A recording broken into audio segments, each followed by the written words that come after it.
Welcome to Connecting to Admired Leadership, where twice a month we explore the behaviors and routines that make great leaders extraordinary. I'm Wes Bender, and I have the distinct pleasure of hosting some of our firm's partners, coaches, and clients to discuss leadership in ways you won't hear anywhere else. Let's dive into this episode and make people and situations better together. Well, welcome everybody. This is our Connecting to Admired Leadership webinar that we do 2 of these every month. It is simply a 30-minute conversation with one of our coaches or partners at Admired Leadership. We have a variety of topics we always bring to the table. And this is Lisa's first time with us, Lisa Colella with our firm, Admired Leadership.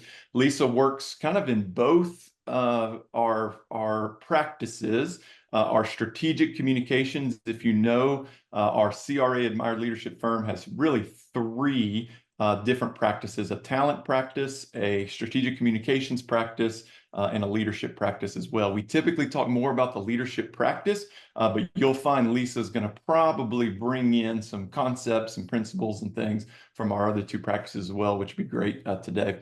So glad you're with us. If you're returning, welcome back. If you're new to Admired Leadership, we're going to give you some thoughts on what Admired Leadership is, but also some practical nuggets that you can take away today as well. Lisa, welcome. Could you tell us, who are you? What do you love about what you do, Lisa? Well, you've taken the surprise. I'm Lisa Colella, is who I am, and what I love about what I do. Well, I always think that it's great advice for when people ask, what do you love to do, to think about, well, what did I do when I just have my own time and there's no ticker on and money's not attached to it. And I find myself doing 3 things. One is I'm a huge geek of human psychology reading and books. And so I love just to understand how the brain works, how humans work, what makes people tick. And so I love to geek out on some of those reads. I love to kind of design and curate really novel, meaningful experiences for the people I love. And so whether that's like having a summer and winter theme day with my kids or, different sort of outrageous beach theme parties, I always love a good experience, typically better if they're unexpected.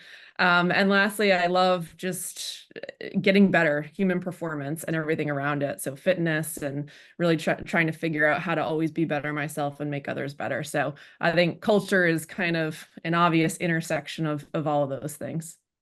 Yeah, no doubt about it. So let's jump into our topic today, which is centered around culture. I'm going to drop in the chat box just now for those of you who might not be subscribed to our field notes, the daily leadership nuggets, very practical nuggets that go out every single day. We are nearing 60,000 subscribers for that daily field note that goes out. They're very good. We sent one of those field notes out prior to this, and that field note digs into 3 very important things: culture, strategy, and talent. And it's often said, it says in that field note, culture eats strategy for lunch. There's, a lot of training and workshops and all kinds of things that are centered around that. There's also another quote in there: talent without strategy is a fast ship in a choppy sea. There's all these different memes and sayings out there that are, well, which comes first? Culture, strategy, or talent? Which one is more important? That field note gets after the fact that the answer is all 3 are very important. So Lisa, could you fill that out for us a little bit? Because I think that's something we often miss. We either focus on let's build our culture, or we focus on let's build our talent, or we focus on let's build our strategy, when those are really connected and you've got to have all 3 and got to be prioritizing all 3. Could you fill that out a little bit for us? Yeah, absolutely. And I will say, just in full transparency, my view on this has kind of shifted throughout the course of my career. And I would say about 10 years ago, I was on the Peter Drucker steamboat about, culture eating strategy for breakfast, lunch. I know we're at lunchtime where we are. But it's definitely changed given firsthand experiences with clients and kind of observing and being part of organizational happenings. And how the 3 intersect is absolutely, they're inextricable, right? And the analogy I was thinking about, I have a couple of daughters. I was doing my daughter's hair the other day in a braid, and I was like, this is the exact kind of symbol of culture, strategy, and talent, where you literally couldn't have the braid without all 3 strands. right? You can try to wrap two, but then the other one is just what do you do with that? And so as a leader, right, of an organization, your job is to really integrate all those three pieces and have kind of equal visibility, making sure one leverages the other. So for example, how do we make sure we have a culture that is supportive of our strategy? How do we make sure the talent that we have actually fits the culture? And there's a process to make sure that those coming in and exiting the organization are really aligned to that. And lastly, how do we make sure that our strategy actually leverages, right, the talent that we have and always want to? And I think for many organizations, it can become tricky because oftentimes, a CEO is looking at all three things, but how the work gets done, right, is often parsed out. So you might have a head of strategy, head of talent, head of people and culture. And so even though they might be kind of vertical representatives, the key is that we can manage them in a way that's truly, institutional, and kind of looking at all of those together. I love the idea of looking at it as a braid. In fact, I'll tell my daughter next time she's braiding my hair exactly what this concept that you're giving us. So let's dig a little bit deeper into this, and specifically the title of this webinar. When Lisa and I chatted a couple months ago, probably about what kind of unique, fun, passionate, preeminent space does Lisa play in that would be really beneficial in a practical way to everybody who's on these webinars. You talked about having a strong culture in the face of uncertainty and rapid change. There's no doubt in my mind that grabbed people's attention. In every organization, really in every personal family as well, the culture of the home, the culture of the workplace, some people are remote and trying to get them back to work and build a culture. That's a question that we got that came in as well. So let's go a little bit deeper. So we've got culture, talent, strategy. Let's go a little bit deeper in culture and talk to us about what that looks like in the face of uncertainty and rapid change. Yeah, absolutely. And obviously, there's a lot of that right now with everything happening in the world. And I don't foresee any indications that that's going to slow down. So when we think about, culture and what are the key components that will make or break a culture, what organizations often get wrong is that it's more of a communications exercise or a responsibility of HR, when in fact, it really starts at the leadership level. And leadership decisions, behaviors, policies all are much more symbolic and have a much greater impact on the culture, than any sort of formal communications ever can. Now, when we talk about times of uncertainty and change, there are kind of three things that can really help cultures flourish and use those as times to actually strengthen the culture versus have it, repress or drive back progress in culture. And first thing comes down to increased communication and transparency. During these times, people need to hear from their leaders very consistently, even if it's to say nothing's changed since last week, right? We know, for example, in the absence of information, people make it up and anxiety tends to be, much higher. And so having those open lines of communications and frequency and being super clear on, what's the reason for the change and what does it mean for everyone is super important. The second Let me thing during hang on sorry. 1 second. I Yeah. want to pull something out that you just said Yeah. that I have heard our coaches say in different settings that people just open their eyes, and it's a very small tweak to communication that plays a huge role. And what you said is sometimes it's important to communicate there's no change. Sometimes it's important to communicate even when there's not any kind of change or anything like that. Just continue to communicate status quo, perhaps. That's true, right? That small tweak and that ability to constantly and have a cadence of communication, even when there's not anything big to communicate, drives great culture, correct? 100%, because it brings clarity and certainty, right? And that's what people really need. We call it in our practice kind of communicating in probabilities. So here is what we definitely know will be changing, and this is what it looks like. Here's what we know definitely won't be changing. Here's what might change, and here's what we're still not sure about. And so people have that transparent view of where are we, have it's very grounding, right, to folks, and that Yeah. gives them a solid sense of at least they're part of that process. Yeah, and I can see how that would be unbelievable in times when there is change happening. even communicate, over communicate in that way. All right, sorry, I didn't mean to cut you off, but I wanted to No, make sure our listeners heard that point because I've heard our coaches and our partners talk about that a lot, and how important it is. yeah, it's an oldie but goodie. It's timeless. Yeah, the second piece I was going to say is from a leadership perspective, it's really important just to have an increased sense of empathy and, kind of emotional support for people. We know that people generally view change as loss. And so, folks are going through all sort of, individual circumstances, different interactions with their team. And so it's not to say it's a reason to stop the change, but I think even things like scheduling more frequent check-ins, creating space for processing and kind of open conversation at the tail end of each meeting can be really meaningful to folks so that they really feel as though they're on that journey and can, be themselves and kind of process all of the different feelings and residual effects of that together. Yeah, that's awesome. All right, we had a question come in that I think is probably relevant. We've got one in the chat box too, and Roy, I'm gonna try my best to get to because that's a great question. But we had several that came in ahead of time. Could you speak, Lisa? We had somebody ask, how do you create a great culture with people returning to the workplace, trying to get them back when they really want to not come back in some ways? That's the easiest way I can do. I can say what was asked ahead of time. But what are some things what can be done in that case?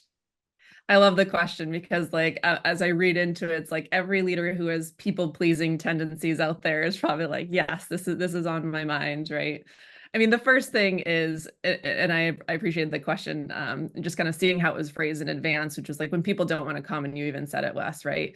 And the Yeah, reality is, you would never create an organizational policy around, hybrid work or anything else due to kind of the needs of one individual segment, especially not a resisting one. So I think first and foremost, it's really important that any sort of organizational decision, whether it's fully remote, hybrid, full-time in office, is really developed with the needs of the business and the values of the organization in mind. And that truly at the top, the leadership team feels confident that whatever the policy is, it's in the best interest of the organization. And then, it's really important that there are open lines of communication and employees have a voice in that process, right? Open channels for feedback, for ideas, for requests that go into that decision-making process. And naturally, it's not to say you need to accommodate everyone, and in most cases you shouldn't, but at least people feel like their perspectives are considered, they're valued, and from a communication standpoint, you can kind of speak to whatever those kind of needs and the why behind the decision. And for those that, resist those in the end, it's really important from a cultural standpoint that if they choose not to comply, they're welcome to go elsewhere, right? If there's this kind of wishy-washy of a suggestion of being in office or not, not only will that individual kind of get mixed messages, but that can really have tentacles that erode the culture and kind of the decisions that were made. So it is what it is. A leader's job is to communicate clarity, not to gain agreement or fairness. It will always be a losing argument.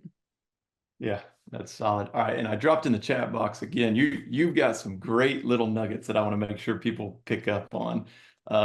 You said kind of the answer to that question is connecting to the needs of the business and values of the organization, right?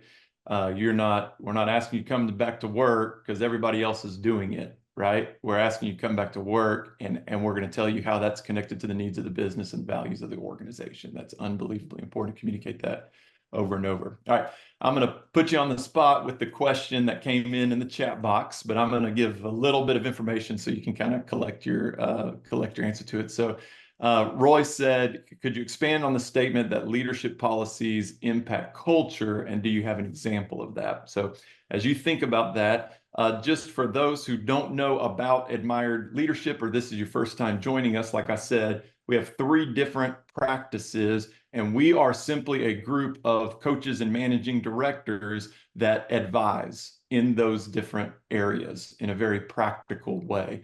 So we advise in the talent, recruitment, and retention space. We advise in the strategic communication space, mostly internal strategic communications, and we advise in the leadership space as well.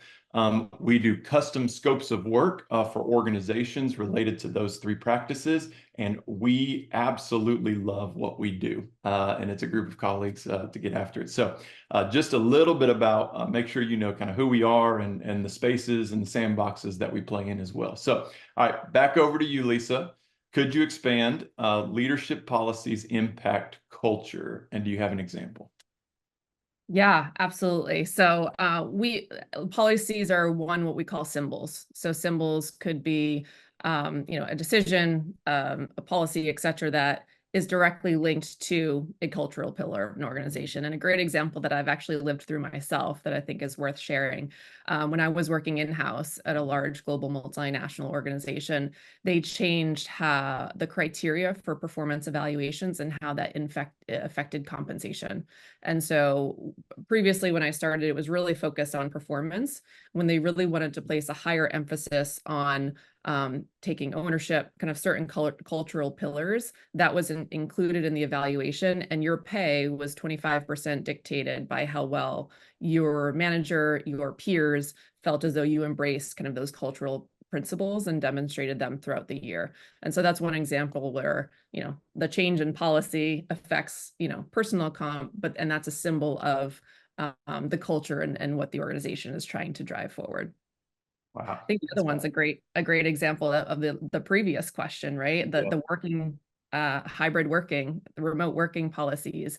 If it's really important to leadership that we build a culture of collaboration, a highly relational culture, there's no way to do that with 100% remote work, right? And the research supports that. And so that policy is very, very symbolic of what are the culture pillars with our organization and how do we view kind of relationships in the context of getting work done. That's fascinating. I'm taking a lot of this and, of course, thinking about just the way our firm operates and, of course, the way we advise clients as well. But I'm also thinking a lot about my home right now and the communication principles and concepts throughout our personal life. And so I'm going to tee you up with another question that just came to my mind. It was kind of referred to ahead of time, and I apologize, Lisa, I'm putting you on the spot with all kinds of things. Um, do could you give us some ways that the best leaders in the world communicate? We maybe it's to drive culture, maybe it's during times of change. But one of the things I love about our firm is we know best practices of the most admired leaders in the world because we work with some of the most powerful leaders in the world who are unbelievably busy, and they're driving what we say is both performance, they're knocking goals out of the park, and they're creating great followership, meaning they're motivating and inspiring others at the same time. And as we study those folks, there's obviously principles that take place. For instance, build higher trust, build great culture, build greater relationships. But the really unique sandbox that we play in is that our firm looks at what are the best practices, the actual things that we can pull out, explain in less than 5 minutes, and I can do right now to help. What are some, if we were to give everybody on the call or those listening to the recording of this, if we were to give them just some things that they could practically take and be better communicators, whether it be in times of change or drive culture, what are some of those things that come to mind? Leaders that you've worked with, here's some things that they do. Any come to mind? I know I'm putting you on the spot with that. Yeah, no, I love that. I mean, there are many. So just to make it digestible, I'll probably stick to a couple. The first thing that comes to mind is they're very goal oriented in their communications. And that's one thing that we always think about. There's no way to not communicate. One of the axioms of communication, and I think it's also relevant to cultures, there's no way to not communicate and there's no way to not have a culture. Everything you say or do or don't do is communicating something. And so the best leaders are very intentional about what goal do they want to achieve, whether it's in the context of a relationship, a conversation, a strategic initiative, and then they kind of build their platform and their style around it. And that leads me to the second point, which is they're very conscious about what style is appropriate in the context of that communication. And there's a great HBR article written by some of our colleagues that we're happy to send out after the fact on what's called kind of style markers and how to communicate in a way that can lean either more powerful or more attractive based on the nature of the relationship and the goal you're trying to achieve. For example, I saw one person input a question around how do I kind of communicate upwards or to my, my direct reports that are more senior to me. And I think that's a great example here where it's two different questions. It's what do I want my relationship to be like? And how do I strike a peer-like relationship with that person? But then how do I communicate tough news in a way that's very credible, right? And might have to lean more on the powerful side. So things like slowing down my words, speaking in a louder voice, leaning away to create that kind of more powerful style. But knowing at the end of the conversation, maybe I end with a few more attractive mechanisms, right? I lean forward, I use a personal idiom. So the person knows the relationship is very much pure and I care about it. But in that moment, I need to be a little bit more powerful to achieve my goal. Whew.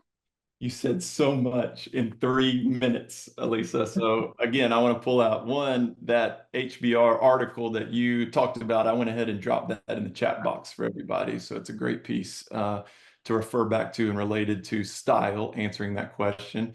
And the two other things that I heard you say, I really love.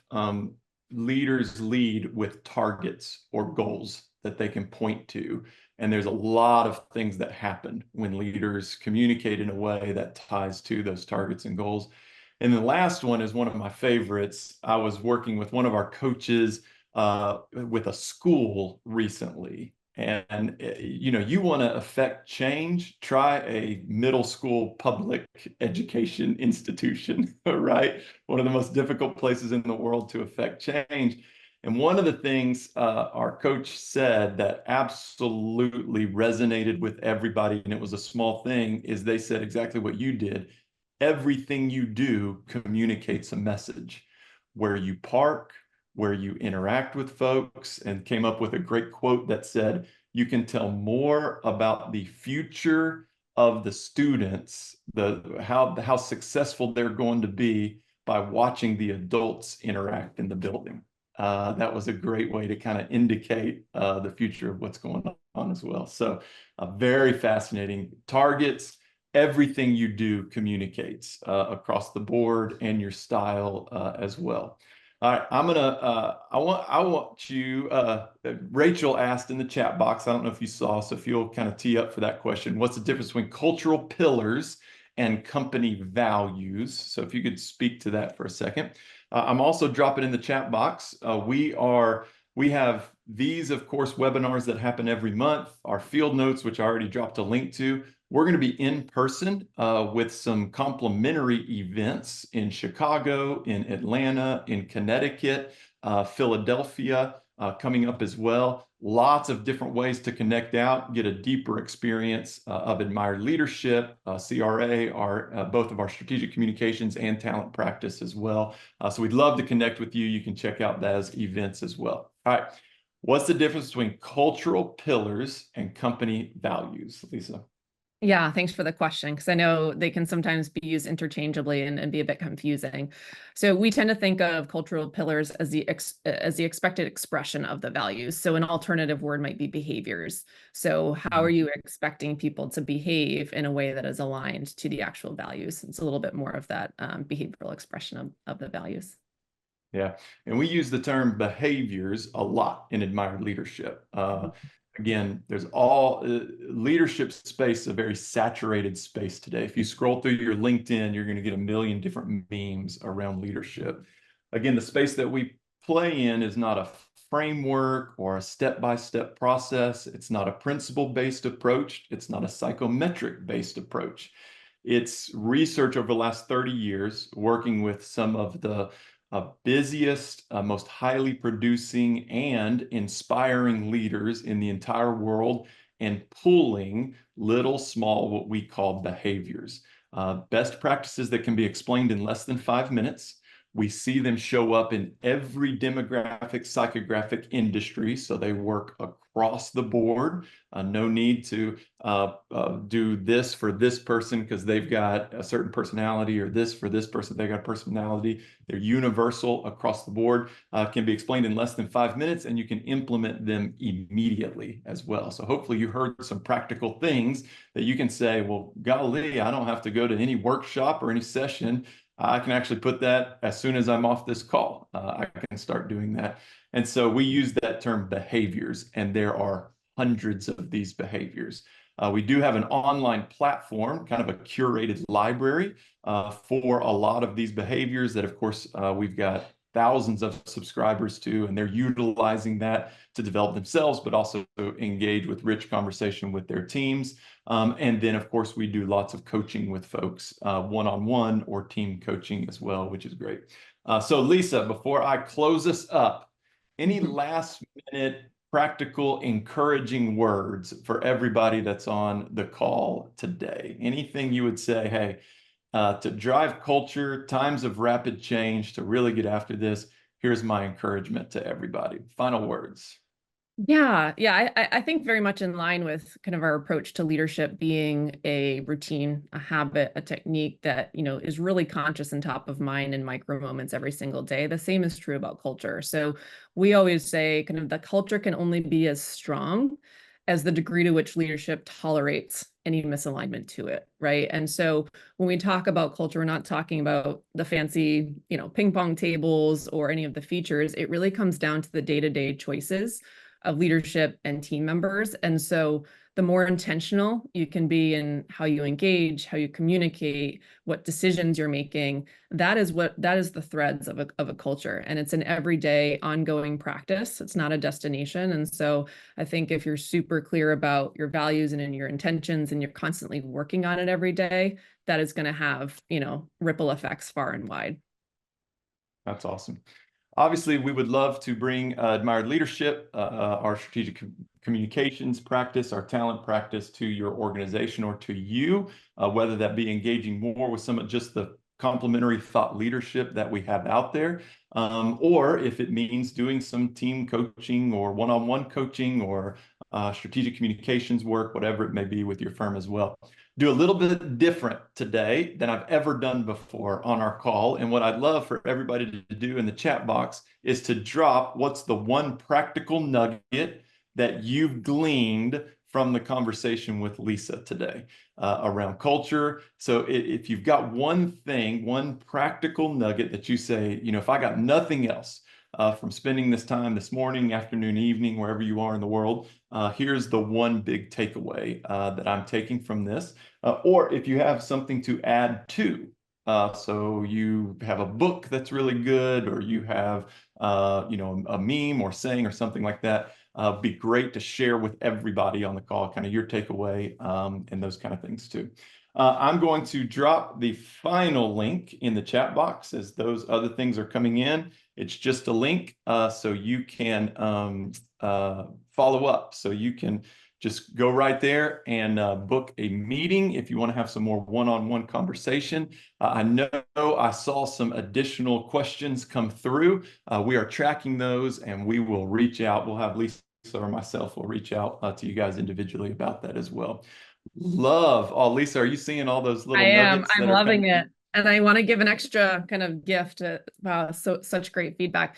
If you are looking for a read on this topic, Kevin Oakes' book called Culture Renovation is a really great read. So I think we have a book summary on it too. So maybe we can send that out after as well. But that's a great read to immerse yourself even further.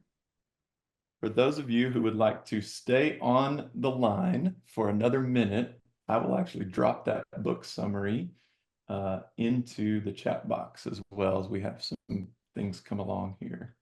Your So speed is always impressive, Wes. what? Well, I haven't done this one yet, so don't I'm still tell picturing me. kids trying to braid your hair in my Wait, tell me the name of the book again, Lisa. It's called Culture Renovation by Kevin Oakes. Appreciate everybody joining us today, wherever in the world you are from, and we look forward to connecting with those of you who might want to go a little deeper anytime. Have a great, there it is. Thank you, Lisa. Culture renovation. Everybody have a great weekend, a fabulous rest of the day. Lisa, you are wonderful. Thank you so much for spending some time with us this morning. My pleasure. You're the best, Wes. Thanks, everyone. Wonderful weekend. Cheers. Have a great day, everybody. Bye.